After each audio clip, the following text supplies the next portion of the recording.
Hello everyone, तो travelling wave के second lecture में हम डिस्कस करने वाले हैं स्पीड ऑफ वेव। जो अपनी वेव है, जैसा कि हमने पहले लेक्चर में बहुत सारी चर्चा की वेव के ऊपर, जो वेव जा रही है उसकी स्पीड क्या है पहले मैंने बता दिया था। स्पीड ऑफ वेव वैसे तो v is equals to F lambda होती है, लेकिन उसका दूसरे टर्म में अगर मैं बोल सकते हैं कि सिग्निफिकेंस देखना चाहूं तो क्या हम वेव की स्पीड को लिख पाएंगे, कैसे लिख पाएंगे और कैसे उसको डिराइव कर पाएंगे, उसको समझने के लिए हम क्या करते हैं कि मान लो कोई वेव है, ठीक है। जैसे ऐसा समझो, इस तरह से अपनी रस्सी थी, अगर मैंने इस रस्सी में यहां से एक वेव जनरेट की तो ये वेव ऐसे ऐसे ऐसे ऐसे ऐसे ऐसे ट्रेवल करने लग गई। अगर ये वेव ट्रेवल कर रही है तो मैं इस वेव का इतना सा पार्ट ले लेता हूं, ठीक है। कितना पार्ट ले लेता हूं? इतना ऊपर वाला पार्ट ले लेता हूं और ये पार्ट मैंने इस तरह से ले लिया, ठीक है, ओके। अब ये पार्ट जो है, इस पे वेव कहीं यहां पे, लेट से ये वेव एनर्जी है, मतलब कि इस टाइम पे एनर्जी यहां पे है, ठीक है। और ये वेव जा रही है v स्पीड से इधर की तरफ, ठीक है, v स्पीड से जा रही है वेव, ठीक, इधर जा रही है किसी स्पीड से, v स्पीड से। अब ये स्पीड ऑफ वेव जो होती है, सबसे पहली और इंपॉर्टेंट बात यहां पे समझने वाली ये है कि ये होती है with respect to string, with respect to string, के ये स्पीड जो है ये स्ट्रिंग के ही रिस्पेक्ट में है, ठीक। किसके रिस्पेक्ट में है? स्ट्रिंग के रिस्पेक्ट में।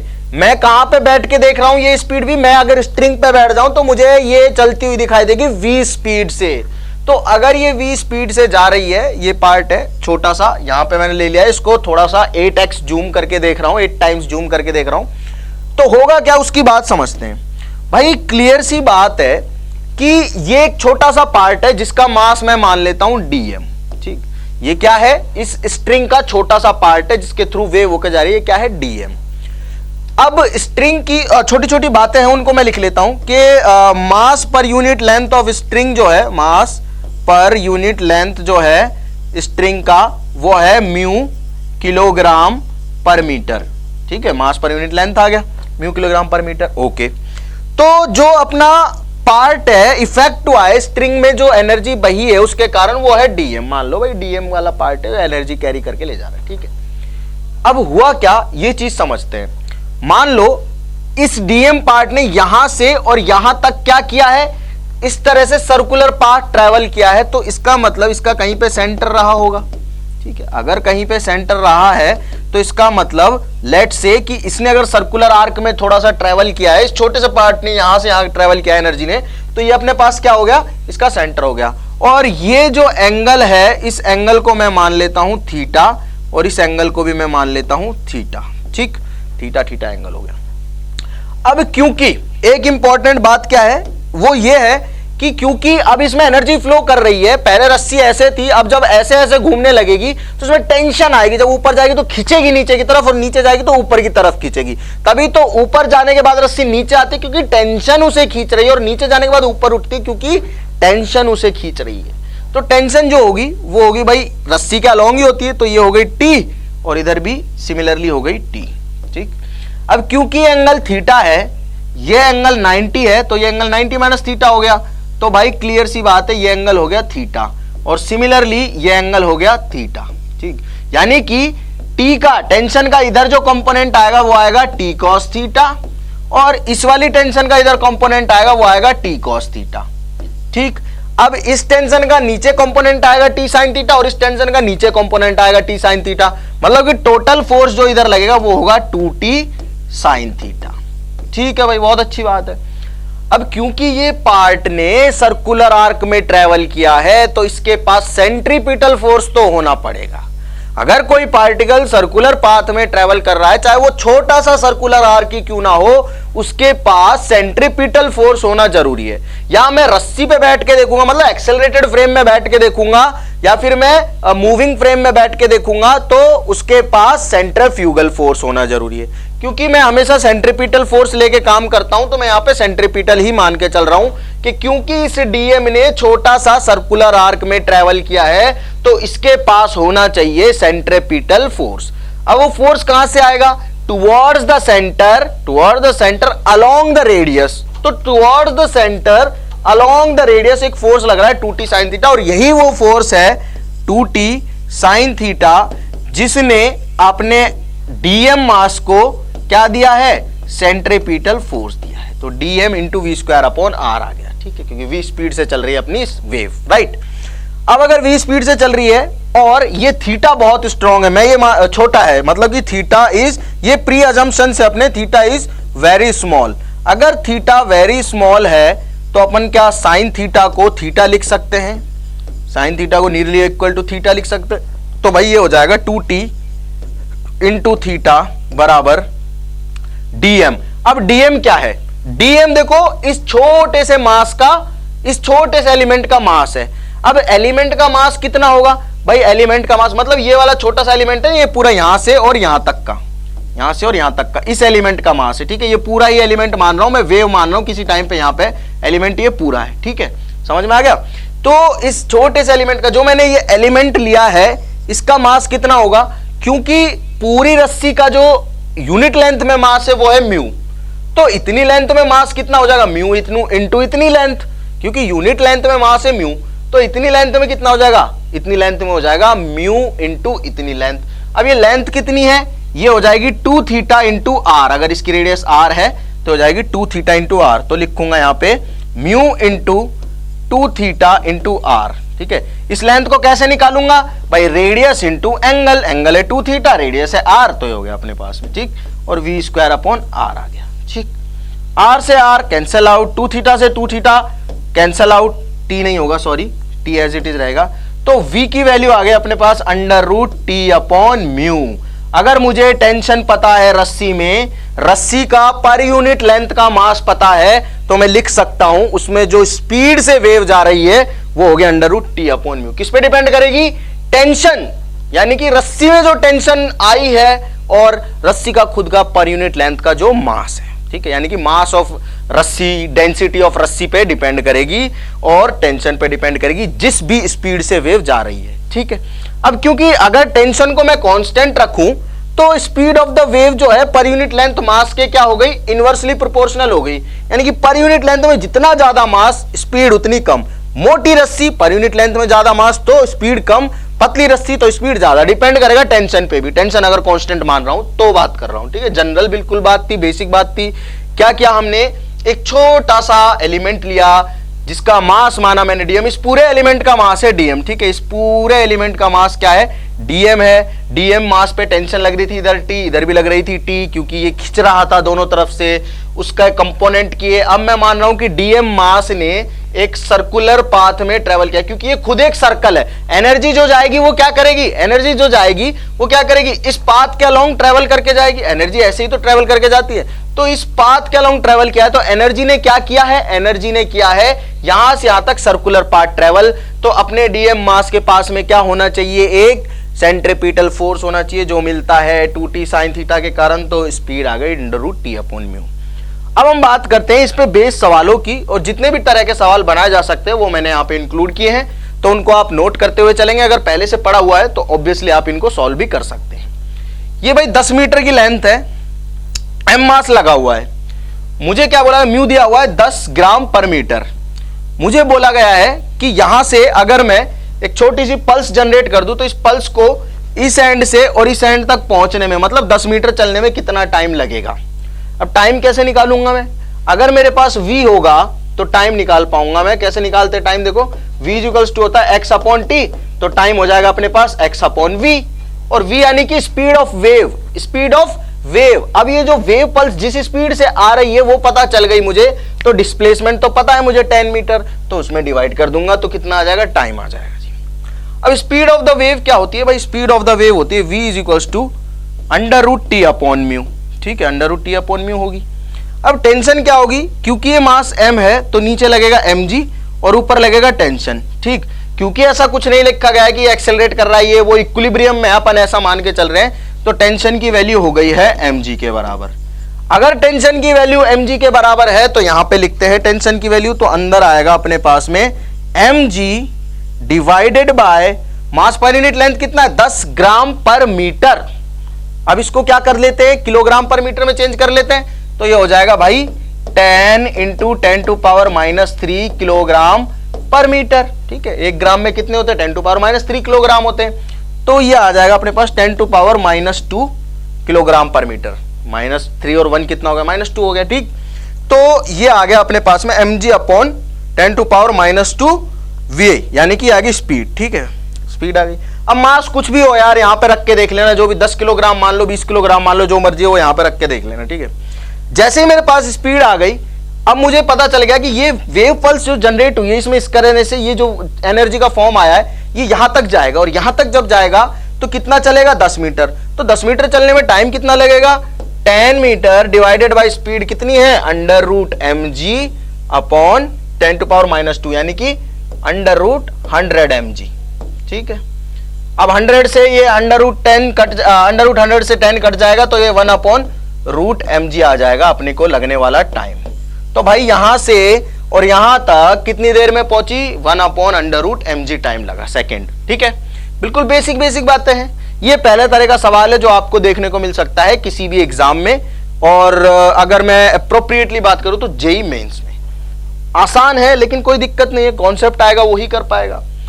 अब क्या हो रहा है भाई, यहां पे अगेन इस तरह से दिया हुआ है और बोला गया है कि यहां पे अगर मैं वेव पल्स जनरेट कर दूं, मतलब इस मास को थोड़ा सा ऐसे हिला दूं तो यहां वेव पल्स जनरेट हो जाएगी, तो वो यहां तक पहुंचने में कितना टाइम लगाएगी, है ना, ये मुझे पूछा गया है। तो अगेन देखो होगा क्या, नीचे लग रहा है यहां पे 100 न्यूटन, क्योंकि ये कितना है 10 किलोग्राम, जी लगेगा 10, तो 10 × 10 हो गया 100 न्यूटन फोर्स। ऊपर लग रही है टेंशन। ठीक है, तो टेंशन की वैल्यू कितनी हो गई, 100 न्यूटन। पहली बात तो ये। ठीक, अब देखो एक चीज समझने की कोशिश करो भाई, रस्सी का जो म्यू है वो है 10 ग्राम पर मीटर, यानी कि रस्सी का भी खुद का कुछ वेट होगा जो नीचे लग रहा होगा, जिसके कारण टेंशन भी आ रही होगी। अब वो वेट कितना होगा, रस्सी अगर मोटी है, भारी है, तब तो टेंशन चेंज हो जाएगी, और टेंशन चेंज हो जाएगी तो स्पीड चेंज हो जाएगी। अगर रस्सी हल्की है और इतनी हल्की है कि टेंशन पे कोई फर्क नहीं पड़ रहा है स्पीड पे, यानी कि speed is not affected by the tension and hence the weight of the rope, यानी कि जो रोप है वो इतनी हल्की है कि जो टेंशन है उस पर कोई फर्क नहीं पड़ रहा है, उसका खुद का वेट रस्सी का नीचे लग ही नहीं रहा है, क्योंकि लगभग नेग्लिजिबल माना हुआ है, और इसलिए अगर टेंशन पे फर्क नहीं पड़ रहा है तो ऑब्वियसली स्पीड पे भी फर्क नहीं पड़ेगा, तो ये आराम से निकल जाएगी। ठीक, अब 10 ग्राम 1 मीटर में है, एक्चुअली रस्सी की लेंथ भी है 1 मीटर, तो 10 ग्राम इन 1 मीटर, 10 ग्राम इन 1 मीटर का मतलब क्या है कि इस पूरी रस्सी का जो वेट है, सॉरी मास है, वो है 10 ग्राम। अगर 10 ग्राम है इस पूरी रस्सी का मास, तो भाई इसका mg कितना होगा, 10 × 10, ये तो हो गया 10 × 10 mg, और ये ग्राम में आ रहा है तो इसको किलोग्राम में चेंज करोगे तो -3 आ जाएगा। ठीक है, तो ये 0.1 आ जाएगा, मतलब कि कोई बहुत ज्यादा चेंज नहीं आएगा। 0.1 न्यूटन का फोर्स यहां पे जाके लगेगा, मतलब यहां से और यहां तक का जो रस्सी का वेट है, यहां से यहां तक का, वो है 0.1 न्यूटन, तो कोई बहुत ज्यादा फर्क नहीं पड़ रहा। तो अपन टेंशन को लगभग 100 मान सकते हैं, है ना, ये लॉजिक है, क्योंकि आगे चीजें एस्केलेट होने वाली है। मैं क्या करूंगा, रस्सी को बहुत मोटी मानूंगा, तो वहां थोड़ा सा दिमाग लगाना पड़ेगा। तो भाई टेंशन आ गई, अब क्या करते हैं, अब कुछ नहीं करते, v = आ जाएगा अपने पास में √T अपॉन म्यू, तो T है 100, म्यू है 10 ग्राम पर मीटर, तो 10 ग्राम है तो किलोग्राम में बदल लेते हैं, पर मीटर आ गया। ठीक है, तो ये 10 से 10 कैंसिल आउट हो गया, और ये बन गया √10⁴ 1 है नीचे जाकर, तो आ गया 100 मीटर पर सेकेंड। ठीक है, स्पीड कितनी आ गई, इतनी तेज निकलेगी वेव इसमें से 100 मीटर पर सेकेंड की स्पीड से। अब 1 मीटर चलने में कितना टाइम लगाएगी, T = लगाएगी 1 मीटर डिवाइडेड बाय 100, बस इतना सेकंड उसको लगेगा यहां से और यहां तक पहुंचने में। दूसरी तरीके का सवाल भी हो गया। ठीक, अब चलते हैं तीसरे तरीके के सवाल पे जो पूछा जा सकता है। ये कोई रस्सी है जिसका मास है m, मास m और लेंथ l की रस्सी अपने को दी हुई है। ठीक है, लेंथ कितनी है, l है रस्सी की। ओके, मास m है, लेंथ l है। ओके भाई, ठीक है। अब ये एक बहुत मोटी रस्सी है, मतलब कि ये थिक रस्सी है और इसका मास बहुत ज्यादा है इसकी लेंथ की कंपैरिजन में। ठीक है, मतलब क्या है कि अब अगर मैं इतना पार्ट लूं इस रस्सी का, तो इतने पार्ट का कुछ mg होगा, वो नीचे लग रहा होगा। अगर इतना पार्ट लूं मैं रस्सी का, तो इतने पार्ट का वेट नीचे लग रहा होगा। पूरा पार्ट लूं तो पूरे पार्ट का वेट लग रहा होगा। यानी कि टेंशन जो है वो हर एक पॉइंट पे चेंज हो रही होगी। अगर टेंशन हर एक पॉइंट पे चेंज हो रही है तो इसका मतलब टेंशन क्या है, वेरिएबल है। और वेरिएबल चीजें जब होती है तो हम क्या करते हैं, हम कुछ नहीं करते हैं, बस सवाल करने की कोशिश करते हैं, देखते हैं कैसे करते हैं। देखो यहां पे मैं मान लेता हूं यहां से x दूरी पे, कहां पे, x दूरी पे मैं यहां पे x दूरी तक का मास ले रहा हूं, मतलब कि मैंने इतनी रस्सी ले ली, ठीक, इतनी सी रस्सी ले ली x दूरी तक की, तो इस रस्सी का मास जो होगा mg नीचे की तरफ लगेगा, वही तो इतनी रस्सी में टेंशन लेके आएगा, यही तो बात है ना। तो इसका मतलब क्या हुआ कि अगर मैं x दूरी तक की रस्सी का बात करूं तो जो इतनी रस्सी है इसका मास कितना हो जाएगा, इस रस्सी का मास कितना होगा, इसको लिखने की कोशिश करते हैं। देखो पर यूनिट लेंथ में मास है m/l, टोटल मास है m, टोटल लेंथ है l, तो पर यूनिट लेंथ में आ गया मास m/l। x लेंथ की रस्सी में मास होगा m/l इंटू x, इतनी रस्सी का मास कितना होगा m/l इंटू s, ठीक है। अब इतनी रस्सी का मास है, अगर मुझे टेंशन लिखनी ना इतनी रस्सी की, तो वो किसके बराबर हो जाएगी, मल्टीप्लाइड बाई g, यानी कि इतनी रस्सी का मास, जिसको मैं dm बोल देता हूं, इंटू g, उसका वेट जो होगा वही टेंशन लेके आएगा इतनी रस्सी में, यानी कि यहां पे टेंशन मुझे पता चल गई, इतनी रस्सी का मास है तो यहां पे टेंशन पता चली, पूरी रस्सी का मास ले लूंगा तो यहां टेंशन पता चल जाएगी, ठीक। ये हो गया भाई अपने x लेंथ में रस्सी का मास और इंटू उसका ग्रेविटेशनल एक्सेलरेशन, जो कि मुझे दे देगा mg। अब ये होगी टेंशन, टेंशन पता चल गई, टेंशन जैसे ही मुझे पता चलती है तो मैं स्पीड लिखता हूं, स्पीड हो जाएगी अंडर रूट टी, टी की वैल्यू क्या है m/l इंटू x इंटू जी, ठीक है, डिवाइडेड बाय म्यू, म्यू क्या होगा, मास पर यूनिट लेंथ, तो मास है रस्सी का m और लेंथ है l, तो m/l से m/l कैंसल आउट, v की वैल्यू आ गई अंडर रूट xg, ठीक है, ओके। अब अगर मुझे ये बोला जाए कि मैं यहां पे एक वेव पल्स जनरेट करता हूं, क्या जनरेट करता हूं, एक वेव पल्स जनरेट करता हूं, यानी कि मेरे कहने का मतलब यह है कि लेट्स से अब मैं इस रस्सी को इस तरह से जर्क करता हूं, और जैसे मैं इसको जर्क करूंगा तो यहां पे क्या होगी, एक वेव पल्स जनरेट होगी, और इसके यहां तक पहुंचने का जो टाइम होगा वो मुझे पूछा गया है। अब देखो क्या होगा, क्योंकि यार हर एक पॉइंट पे क्या हो रहा है, हर एक पॉइंट पे टेंशन बदल रही है, टेंशन बदल रही है, तो ये रस्सी जो है इसको देखो यहां तक जाएगी तो यहां पे टेंशन कुछ और, यहां टेंशन कुछ और, यहां टेंशन कुछ और, यहां टेंशन, अब ये यूनिफॉर्म स्पीड से मूव नहीं करेगी। अब यहां एक्सेलरेशन आएगा, एक्सेलरेशन आएगा तो कितना आएगा भाई, देखो कितना आएगा, v आ गया अपने पास में अंडर रूट xg, ठीक है। अब एक्सेलरेशन होता है v dv बाई dx, ऐसा लिख सकते हैं एक्सेलरेशन को, आपने काइनेमेटिक्स पढ़ा होगा, नहीं पढ़ा है तो जाओ पढ़ो मोशन इन वन डायमेंशन, वहां सब बताया हुआ है। अब एक्सेलरेशन की बात करूं तो v की वैल्यू है अंडर रूट xg, ठीक है, multiplied by dv by dx, इसका डिफरेंशिएशन करूंगा x के टर्म में तो 1/√2xg आ जाएगा, 1/2√xg, ठीक है, ये आ जाएगा भाई। अंडर रूट x का डिफरेंशिएशन x की टर्म्स में क्या होता है 1/2√x, तो वही लिख दिया 1/2√xg। अब xg का डिफरेंशिएशन करूंगा x की टर्म्स में तो कितना आएगा g, तो लिखा g, तो भाई एक्सेलरेशन आ गया अपने पास में g/2, ठीक है, g/2 आ गया, ओके। अब यहां से और यहां तक की दूरी है l, l दूरी को ट्रेवल करने में टाइम कितना लगेगा, l is equal to half a t square, ठीक है, a की वैल्यू क्या रखनी है g/2। अब यार यूनिफॉर्म नहीं है मोशन, मतलब कि जो इसकी स्पीड थी वो यूनिफॉर्म नहीं थी, चेंज हो रही थी, तो इसलिए एक्सेलरेशन यहां पे आ गया। दूसरी और इंपॉर्टेंट बात यह है कि इनिशियल स्पीड 0 है, क्योंकि इनिशियली रेस्ट पे जब इसको जर्क दूंगा तब ये यहां से मतलब बिल्कुल बस जर्क करते के साथ ही वेव चल जाएगी आगे, समझ आ गया, बिल्कुल क्लियर है। इस तरह से करते हैं अपन ये वाले सवाल। अब ये तो तीसरा तरीका हो गया, चौथा तरीका भी देख लेते हैं भाई क्या है। अब यहां पे मोटी रस्सी है और मास भी लगा हुआ है, तो बस तरीका सेम रहेगा, बस तरीका चेंज नहीं होगा, चाहे सवाल कैसा भी हो, तरीका हमने पढ़ लिया है। इसका खुद का मास नीचे लग रहा है mg, ठीक है, let's say length of the rope is l, ठीक है, और mass of the rope is small m, मास कितना है रोप का, स्मॉल m है, ठीक, स्मॉल m, लेंथ दे रखी है l। तो होगा क्या, होगा कुछ ऐसा कि इसका mg तो नीचे लग रहा है, मतलब कि इस पॉइंट पे, यहां पे जस्ट इस पॉइंट पे रस्सी के इस पॉइंट पे टेंशन है mg के बराबर, किसके बराबर, mg के, कैपिटल mg के बराबर, ठीक है।